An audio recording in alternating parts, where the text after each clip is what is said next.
Okay, so yeah, we can just start. So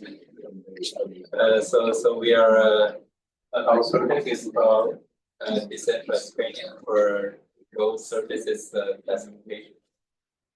And I'm Zesen Wang from KTH.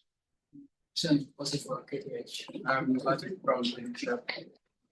So the but the idea of this project is somehow connected to like the previous presentations. We're working on the multi-node training, and the goal of this project is to explore the potential speed up brought by the decentralized training compared with the mainstream methods we use.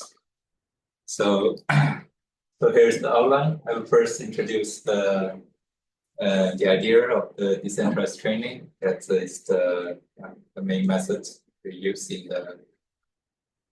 this project. And then Sheng will introduce our specific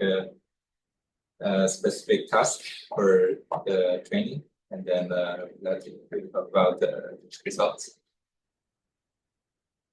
Yeah, so we started from the fundamental algorithm for training neural networks, that is the backpropagations.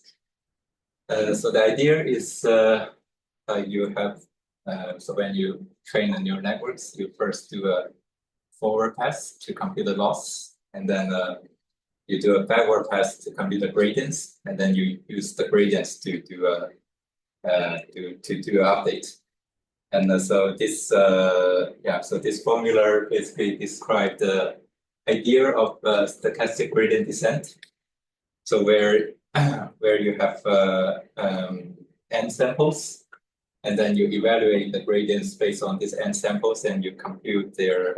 Okay, so here mix a factor like alpha over n. So it's the average of the gradients, and then you update the parameters theta using the average of the gradients. So if doing it distributedly, the timeline of each workers is illustrated like this. So for each workers, you first do a forward pass to compute the loss based on the micro batch each worker has, and then do a backward pass to compute the gradient. And then the next step is to do or reduce communications that each workers send and receive the gradients from the other workers, and then in the end, every workers get the exact same copy of the average gradients. And then the last step, after every worker set the same average gradients, then they do updates, and then to the next iteration. So this process has been highly optimized by using the technique of gradient bucketing. So the first timeline described the first timeline is the timeline of one worker in a naive implementation. So each worker do a forward, backward, and then communication, and then updates. But by this gradient bucketing, we actually find that the communication could be overlapped by the computations. That is, so for the this technique divided the model parameters into several buckets, and then after the computations of the backward pass of the first bucket, the workers can actually launch the corresponding communications for this bucket, and then and for like modern GPUs, they are capable to have computation and communication running in parallel. So this is so by this idea, so we minimize the total runtime for per iterations. Yeah. So, but what to improve next? So if just considering this this timeline, so we can observe that there is a blank space here, which represent the wasted computational power of GPUs. So yeah, if we could somehow make use of that, then it would be great. I mentioned, okay, yeah, I should mention that this is the idea of the what's called all-reduced training. But this all-reduced training could be hard to beat. So, for example, like if you check the dedicated GPU cluster built by big companies, they usually have a really fast interconnection between the GPUs, which makes the communication time really small. And then for this case, we actually find that yeah, there's like a few space that can be improved.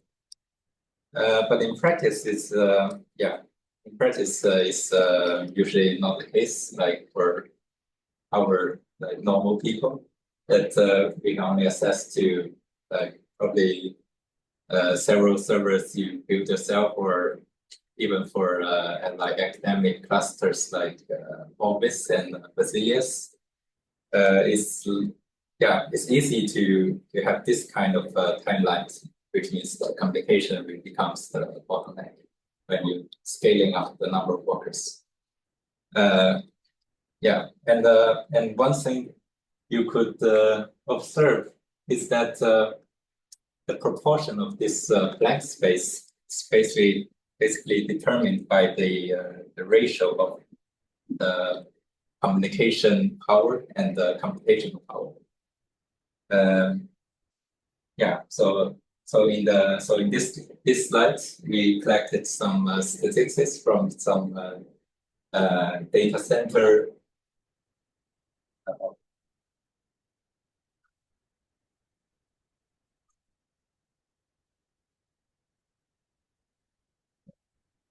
So it's like the we collect some statistics from the data center GPUs, and the x-axis here is the tensor performance, which you could think it as computational power, and the y-axis is the bandwidth of the fastest interconnection.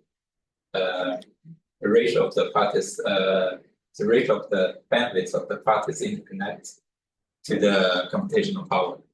So we can see that the trend is that when the computational power becomes larger, then actually the communication is relatively slow compared to the development of the computational power. So yeah, so this plot somehow shows that as the trend of the current the development of the current hardware, we could expect that the communication will gradually becomes the bottleneck, which means we will get this kind of timeline eventually.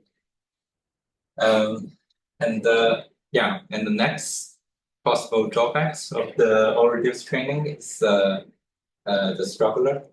So when you do the all-reduced communications, you have to aggregate the gradient from all the workers. So which means that you have to wait for the slowest worker to complete these operations.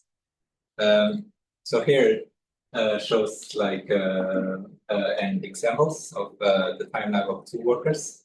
So for the second workers, it first do like a fast computation than a slow one.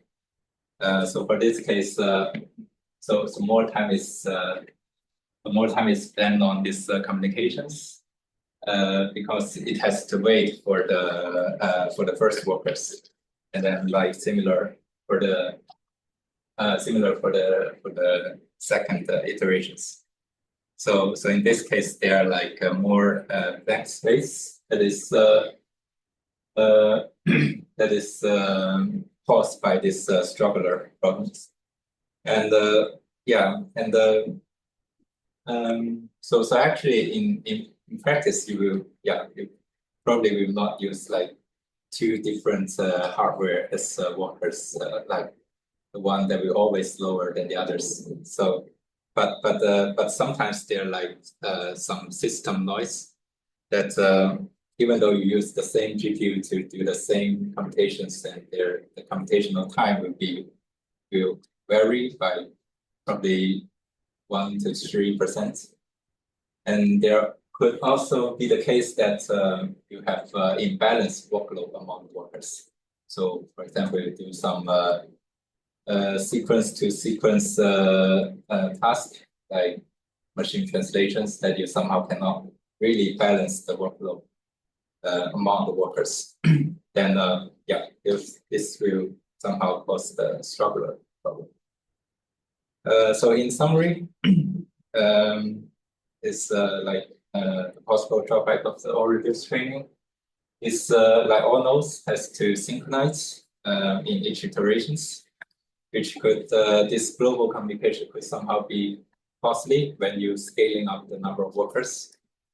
And there's a problem of struggler, and you really need a high-end communication bandwidth to achieve the high hardware utilizations. And then another thing I didn't mention before is in practice the bandwidth of the communications may vary in the system.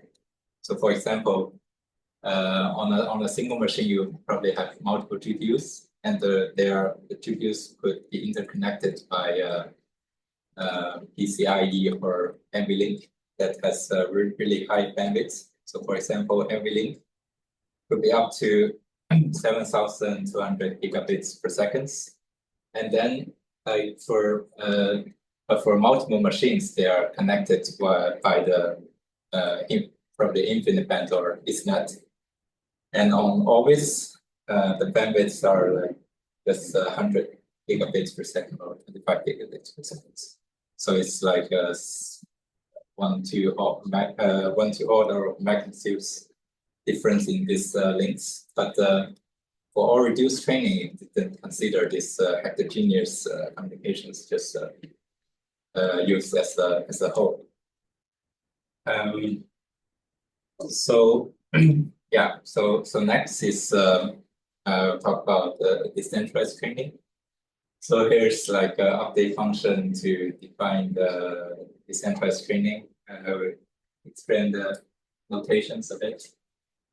So we have X, which is the model parameters, and I is the index of the worker, and T is like the number of iterations, and then you have the D, which is the local updates, and you have a W matrix, which is W is the stochastic matrix, which means the sum of the rows and sum of the columns are 1, which define the communication quality. So if we're looking at this update functions, there are mainly two parts. So the first is alpha times D, which is the local updates, which can be computed simply on the worker locally.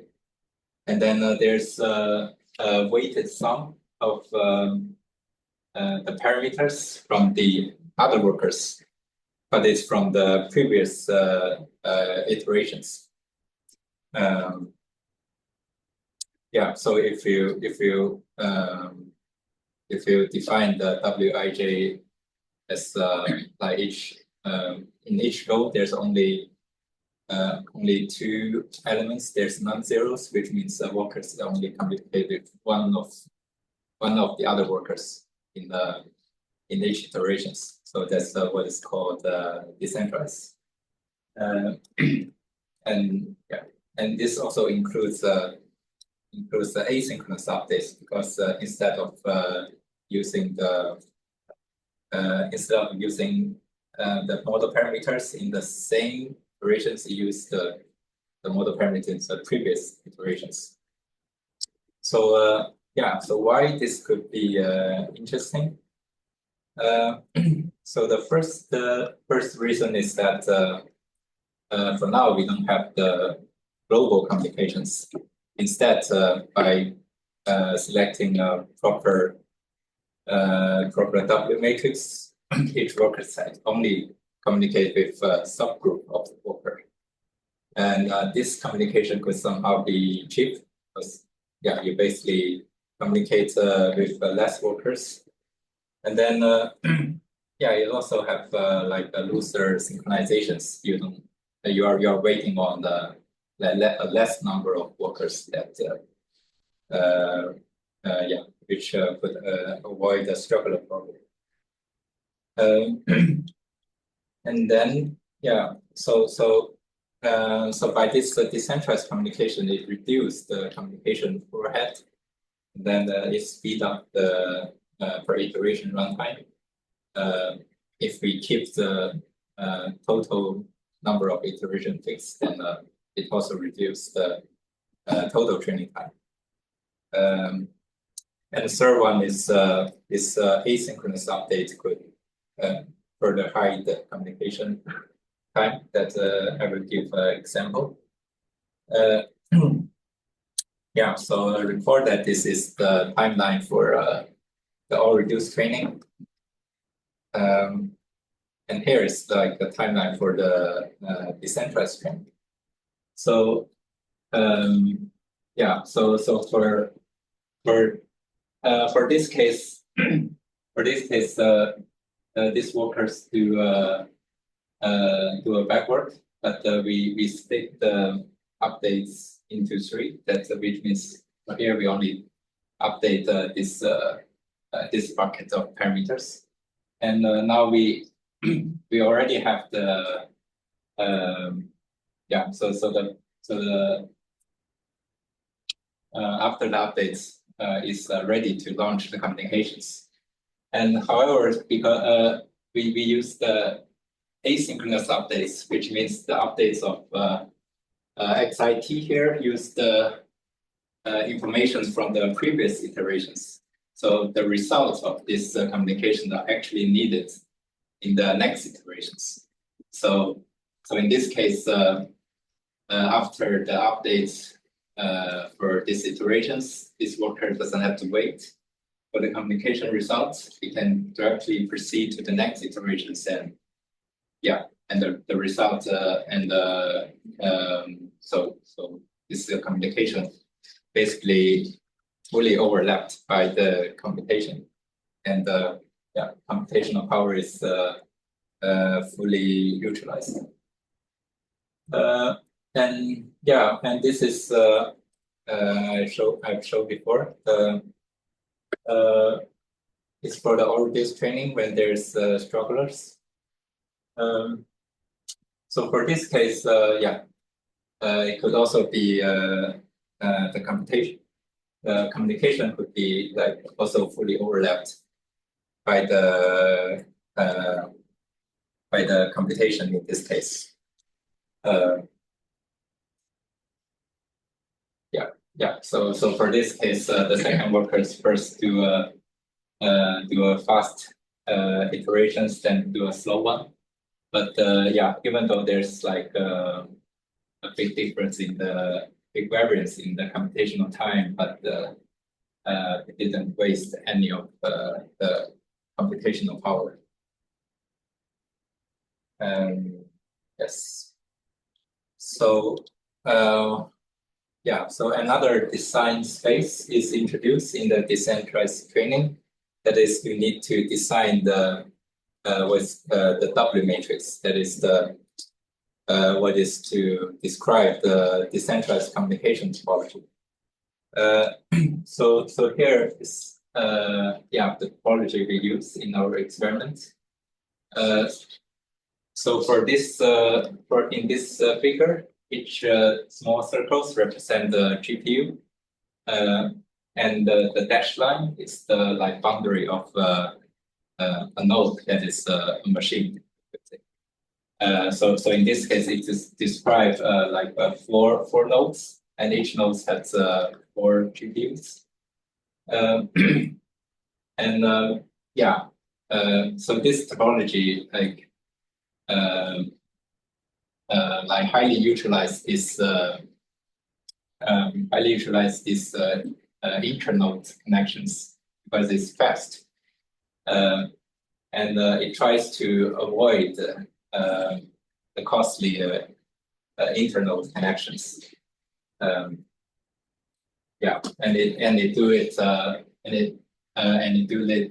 alternating in an alternating manner, which also avoid the congestion on the switch that connecting these nodes. Yeah, and the last part is like to we want to say that there's also a limitation for this decentralized training. So when you can imagine that when you're scaling up the number of workers, communication will become the bottleneck, and then also for the case there are strugglers, then decentralized training could achieve promising speed up. But yeah, but the runtime is just one side of the coin. That on the other hand, you should also you should also assure that the model trained in the end should have a similar or comparable generalization performance. Otherwise, it will be useless. So yeah, so if you keep using really sparse communication topologies, then it could lead to significant consensus error. Yeah, you could say that the information generated at one node could take many iterations to propagate to the others. Then in the end, it will hinders the generalization performance. Yeah, so that's it for the decentralized training. Next session we talk about the task view. Yeah, okay. In this part, I will introduce the application task we consider to introduce the decentralized training.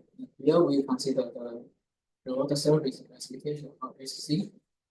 So it's a critical autonomous driving ability because it significantly impacts vehicle control, traffic safety, and passenger comfort. And you can see from the figure, there are several road properties. For example, the unevenness we include the smooth, slight uneven, severe uneven, the friction level with the dried water, fresh snow, melted snow and ice. For the material, we have asphalt, concrete, mud, and river. For example, if the automatic vehicles identifies like the road condition in the good, for example, the smooth, dry, and asphalt, then they have a high speed. But if it identifies the bad condition, for example, the severe uneven and the ice and the gray material, then automatically they are more cautious, make the passenger more comfortable in that case. And the thing is that because of the development of AI and the mobile edge computing, currently we can train and deploy a BLM model of automate the vehicle to support the RSC tasks based on the images shown by cameras in the vehicle. There is a video example showing how the vehicles can classify the road real time.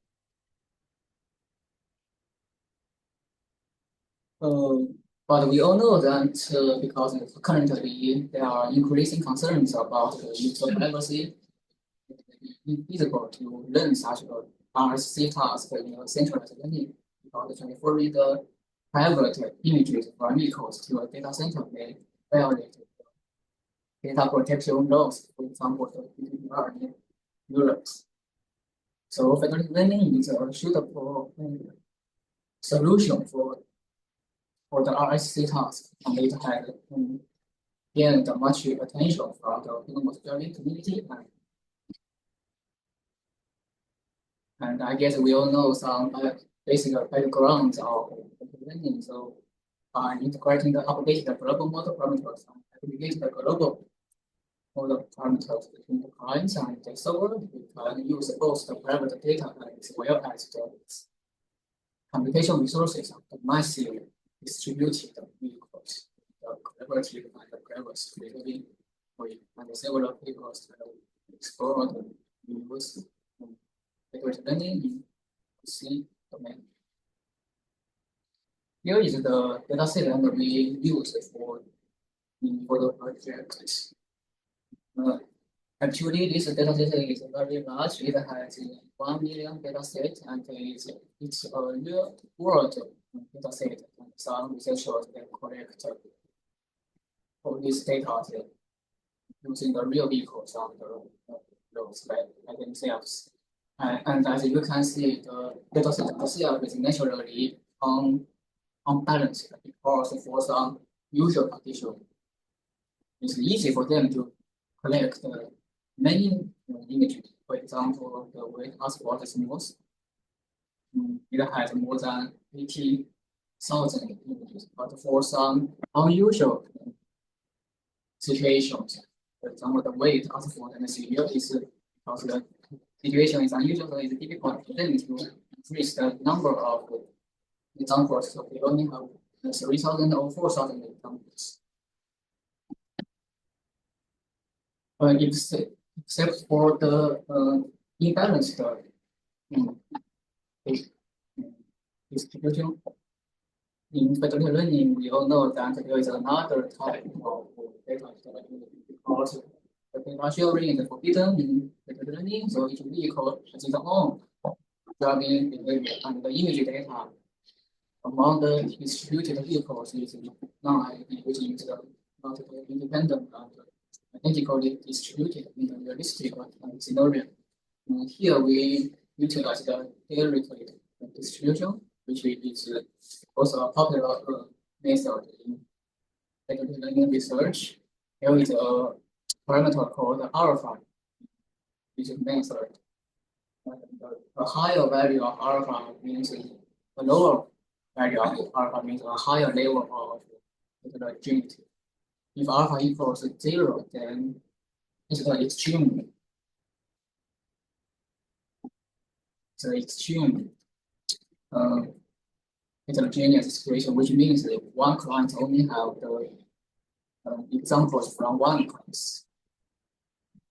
And then here is a comparison between the alpha equal 10 and alpha equal 0.1. Here we have 8 clients because we will mention later that we have 8 clients because we use 2 nodes in the audience HPC cluster, which nodes have 4 GPUs. We assume that each vehicle or each client or each worker has 1 GPU for the training. There are 27 pillars because the classification task is we need to classify the load conditions into 27 different categories. And as we can see, the methodology with different alpha values, data distribution among different clients very different, and we will illustrate that such a capability will influence the performance of the decentralized learning methods. Yes, before we come on to the result, I will mention about the nodes or the hardware of the workers. So we have 2 GPU nodes two different kinds. One is NVIDIA A40 and the other one is NVIDIA A100. And for the computation, in A40 we have 299 teraflop so teraflop operation per second, and 624 teraflops in A100. So it's twice faster. And for the communication, this communication is the communication between the nodes. So between the GPU nodes, but not between the GPU in the same. The interconnect speed is 25 Gbps per second in A40 and 100 Gbps in A1. And the transit speed, the faster speed. And this is the training script. So we first select number of nodes at the top, for example, and we select in all cases we select 2 nodes and 4 GPU per node. So we have 8 workers in total, and in this case it's like 2 out of 4 of A100, and we get the ID of the nodes, and then we send the paths to using the slow and load scheduler. And the hyperparameter is that we pick 10% of the total data set. We have the total data set is around roughly 1 million, and we pick 10% of it, so 120,000, 7,000, and we select the batch size as 512 images and 248 steps per epoch. So in one epoch, you have a training image of 127,000. And we have total, we run total 60 epochs to ensure that coverage at 60 epoch. And the image size of the training is 176. So it's a square 176 pixel and and a bit higher resolution in validation. And she mentioned that about 15% validation image. 19. So yes, moving on to the results. So we first focus on the IID phase. So as Sheng mentioned, that we have 2 scenarios. That first we explore in the IID phase where all the nodes holds close or identical distribution of all subclasses of the images, 27 subclasses, and we get we evaluate them in 2 matrices. So ACC1 and ACC5. So ACC1 is the top one accuracy. So this is the matrix that we use that is used in the classification task that tells so the classifier will tells all the probability of each subclasses, and it is ranked. It is ordered in descending, and the first highest probability that is correct, that is and the top 5 of it, if that contains the correct answer, that's basically typically it's higher. Top 5. So we could see that both in IID and both these two lines represent all reduced and decentralized. Both cases reach somehow close accuracy in both cases.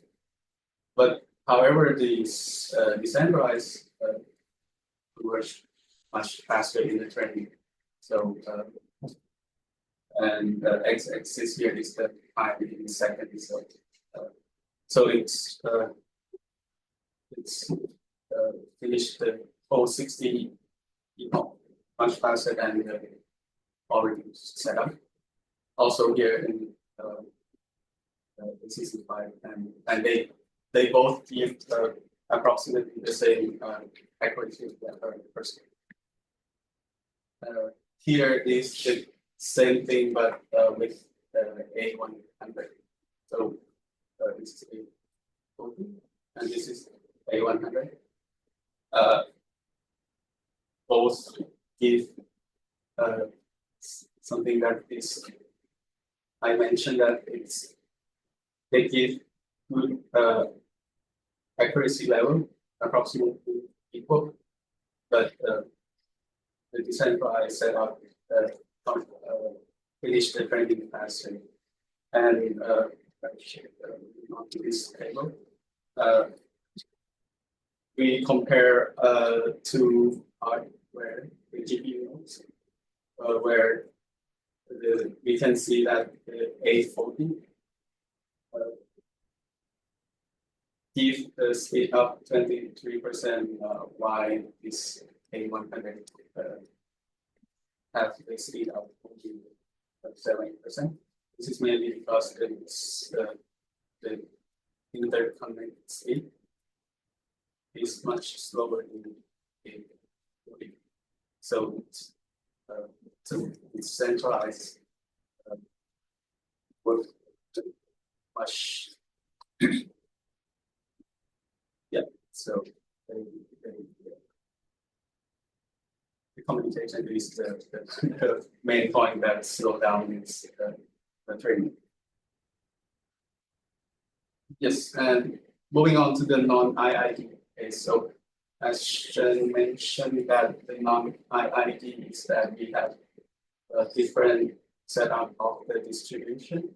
So in the extreme case, some worker might hold just one class of the image, and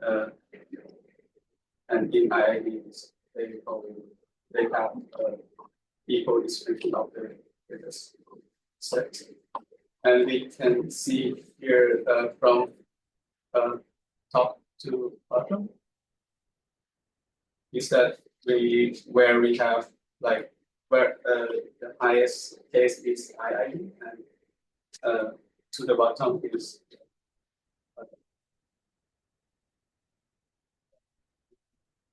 like very extreme case of non-IID. So in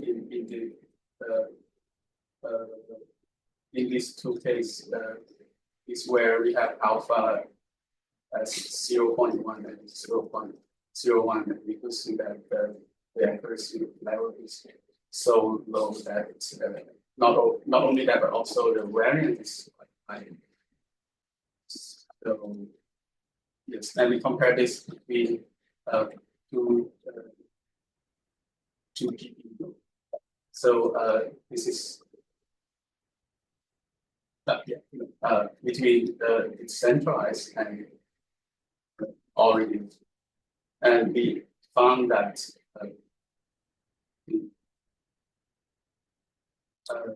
decentralized give better accuracy level in the low alpha, but somehow slightly high values, but higher in the accuracy level. You can see that this orange line is about 70, 60, 70, and while in orange they have very low is 60. So in all cases, in all cases, decentralized finish the training times faster in both IID and non-IID, and in both software and hardware.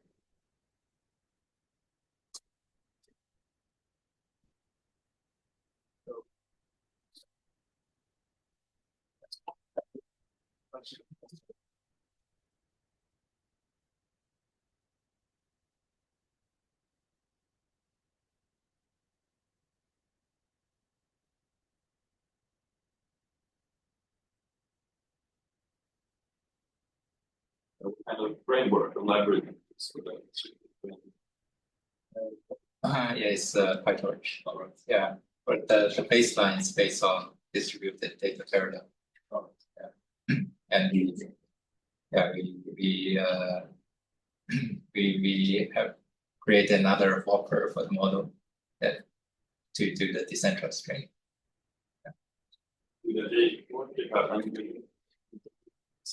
No. Okay. But the PCIe is by the magnitude faster than the interconnection between the nodes. Can you go back to the stochastic matrices that you were showing the topology change? So, yeah, that one.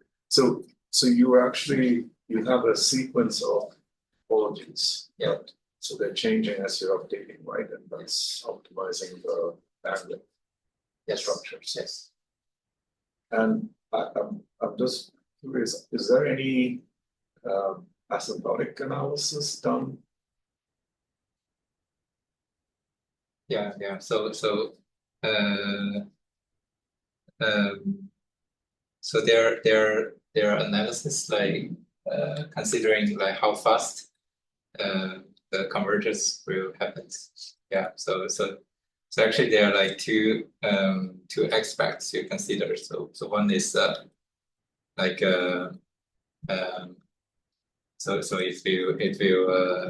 if you set each node random numbers and then repeat this average process, and the rate of convergence in terms of number of iterations.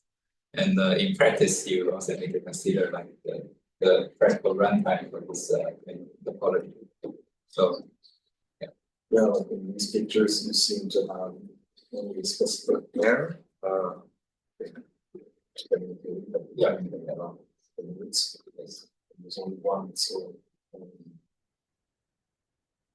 just curious, like when you have. Yeah. Is there so many general conclusions?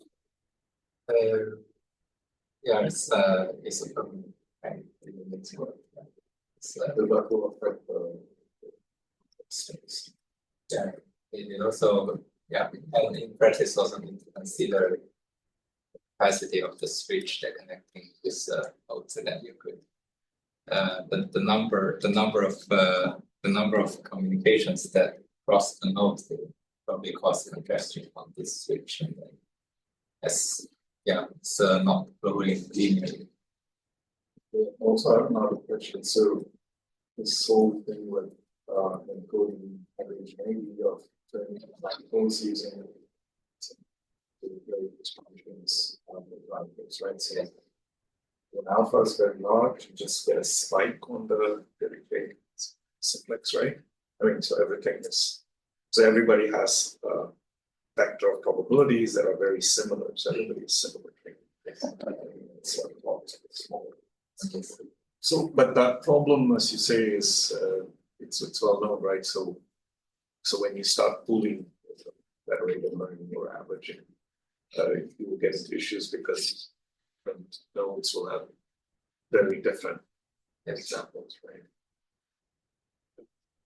But yeah, so my question is what how do they correct this? Is there some kind of a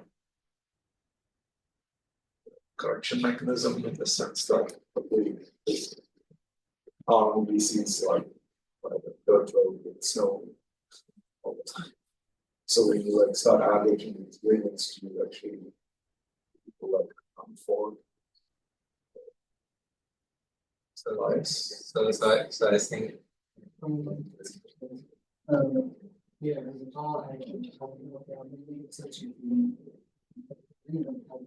yes, like that an issue from the perspective of institution and local training and the local border. For example, the local training that we have for this further investment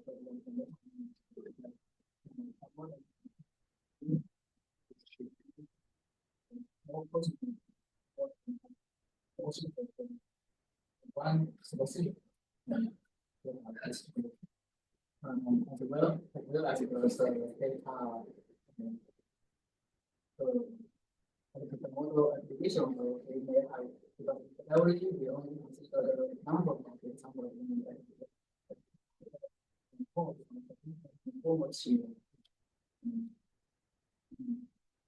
information and the temporary of the data or the model we assign to calculate and quantify the contribution to different clients. You say, oh, maybe this model the continuous data. The contribution may be different. They have some message to calculate and how much exactly the contribution there to the global model for the correct application rates.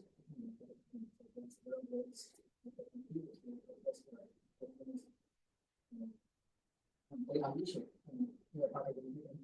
explore this method in this project but then it's the future one.